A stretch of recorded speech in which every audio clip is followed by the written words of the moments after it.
O setor imobiliário da China vem enfrentando um aumento preocupante de incorporadoras estatais com prejuízos, indicando que a crise no mercado imobiliário pode estar se expandindo das empresas privadas para aquelas que contam com o apoio do governo.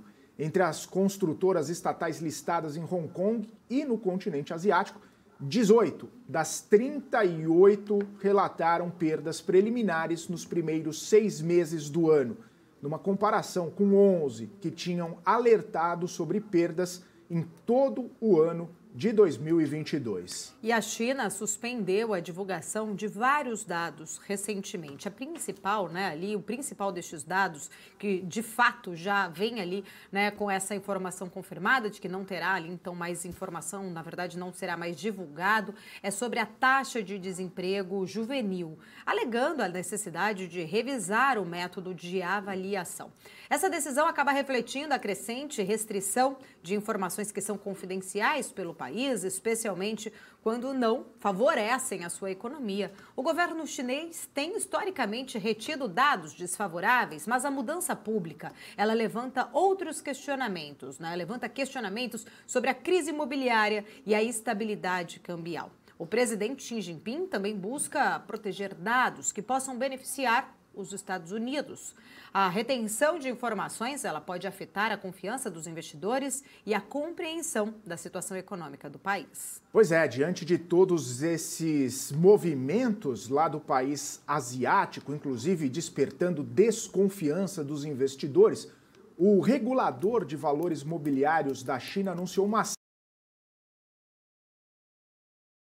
vitalizar o mercado de ações e também procurar aumentar a confiança dos investidores no local.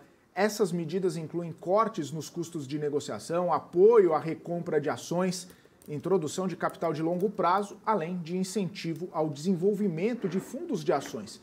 Outras ações, como extensão do horário de negociação, melhoria da atividade das empresas listadas, também foram mencionadas pelos reguladores. Essas medidas são vistas como um impulso de curto prazo, muito embora alguns investidores acreditem que as mudanças mais fundamentais são necessárias justamente para impulsionar o mercado financeiro na China. Paula, o mercado chinês vem vindo com uma série de quedas, muitas desconfianças, muitas incertezas, muito depois de vários dados fracos da economia. Deflação, o PIB em queda, dados fracos em balança comercial, dados fracos em vendas do varejo, PMIs bastante fracos também, levantando questionamentos a respeito da capacidade da China em entregar o crescimento prometido. Muito embora o primeiro-ministro venha falando reiteradas vezes de que vai entregar e que vai tomar medidas necessárias até mesmo para entregar o crescimento de 5%, muitos bancos, muitas casas já estão projetando um crescimento menor de 5%, algo próximo de 4% na China. E, claro, também impactado pelo setor imobiliário, que corresponde a cerca de 30% do produto interno bruto chinês. Assim como no Brasil, a gente acaba dependendo bastante, se baseando bastante no crescimento do agronegócio, o setor imobiliário chinês é muito forte e entrega muito do crescimento econômico. Com essas incertezas, com essas questões envolvendo as incorporadoras chinesas, o governo acaba tentando estimular o setor, mas mesmo assim a gente não vê esse setor crescendo do jeito que deveria. E os dados recentes, como da Evergrande, como do Country Garden, eles acabam explicitando essa dificuldade do setor imobiliário na China. Exato, Felipe. Lembro até que o PIB da China em 2021 teve um grande crescimento quando se houve ali um grande fomento desse setor imobiliário chinês. Na época ali o PIB em 2021 fechou em 8,1% em 2021. E logo em seguida começaram-se ali as crises deste setor imobiliário que se arrastam e vêm, né, culminando até hoje com o caso tanto de Evergrande e também da Country Garden agora, colocando justamente até em xeque, né, justamente o crescimento do país, da China, nesses últimos anos, que foi muito fomentado por este setor. Porém, esse setor muito sensível ali, agora com muitas crises aparecendo, justamente com essas companhias muito endividadas, correndo-se realmente ali, né, o risco de ter ali em cadeia, né,